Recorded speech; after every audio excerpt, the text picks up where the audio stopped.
कश्मीर की सियासत में क्या हम देखेंगे एक नया राजनीतिक मोड़। हाल के विधानसभा चुनावों ने एक बार फिर से उठाया है ये प्रश्न।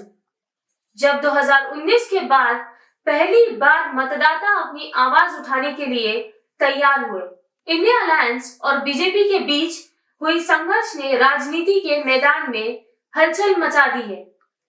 8 अक्टूबर 2024 को घोषित चुनाव परिणामों ने जम्मू कश्मीर की राजनीतिक फलक को नया आकार दिया और अब हर कोई जानना चाहता है, क्या उमर अब्दुल्ला जो अपने बयानों से सुर्खियों में है, अब भी इंडिया अलायंस के साथ खड़े रहेंगे?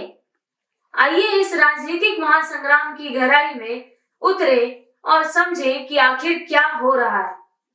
नमस्कार, आप देख रहे हैं प्रातःकाल और मैं हूं आपके साथ आंचल मानिक। हाल ही में जम्मू कश्मीर में विधानसभा चुनाव हुए, जो 2019 के बाद पहली बार हुए। इन चुनावों में मुख्य रूप से इंडिया अलायंस और बीजेपी के बीच तीव्र प्रतिस्पर्धा देखने को मिली। दोनों पार्टियों ने सत्ता स्थापित करने की पूरी कोशिश की।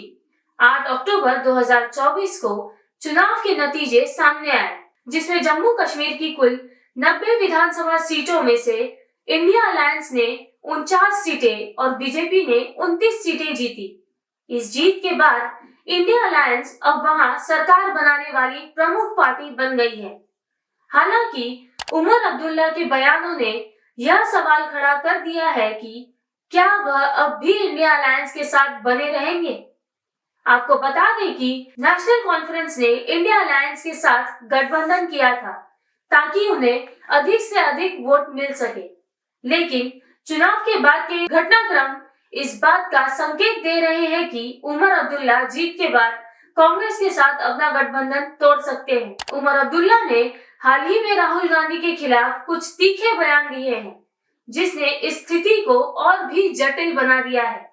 उनके बयानों ने यह स्पष्ट कर दिया है कि वे अपनी राजनीतिक स्वतंत्रता को बनाए रखना चाहते हैं और किसी भी पार्टी के दबाव में नहीं आना चाहते। उमर अब्दुल्ला की जीत के पीछे एक महत्वपूर्ण कारण है वहां के भारी मुस्लिम वर्ग का परिवारवाद को समर्थन।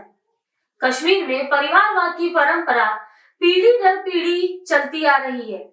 पहले शेख अब्दुल्ला, फिर फारूक अब्दुल्ला और अब उमर अब्दुल्ला ने इस परंपरा को आगे बढ़ाया है। यह एक ऐसा राजनीतिक तंत्र है जहां परिवार के सदस्य अक्सर राजनीतिक पदों पर काबिज होते हैं।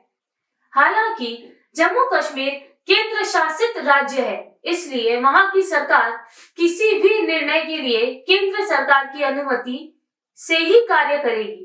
इस बीच एनसी प्लस के नेताओं ने यह दावा किया था कि इस बार मुख्यमंत्री का चेहरा उमर अब्दुल्ला होंगे, लेकिन उमर अब्दुल्ला ने एक इंटरव्यू में इसे खारिज करते हुए कहा कि यह पार्टी और जनता तय करेगी कि जम्मू कश्मीर का मुख्यमंत्री कौन होगा।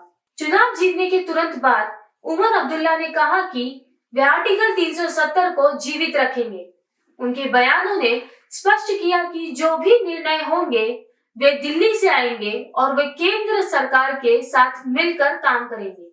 यह स्थिति जम्मू कश्मीर की राजनीति में सियासी हलचल पैदा कर रही है और सवाल खड़ा कर रही है कि कहीं उमर अब्दुल्ला बीजेपी के साथ गठबंधन करने पर विचार तो नहीं कर रहे हैं।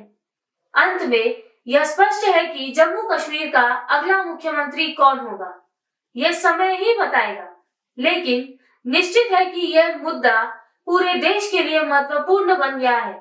उमर अब्दुल्ला के भविष्य के निर्णय और उनकी राजनीतिक दिशा पूरे देश की राजनीतिक स्थिति को प्रभावित कर सकती है।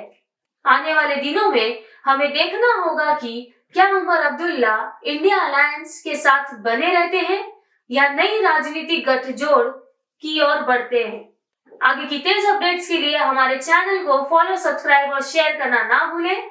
अपना ध्यान रखें। नमस्कार।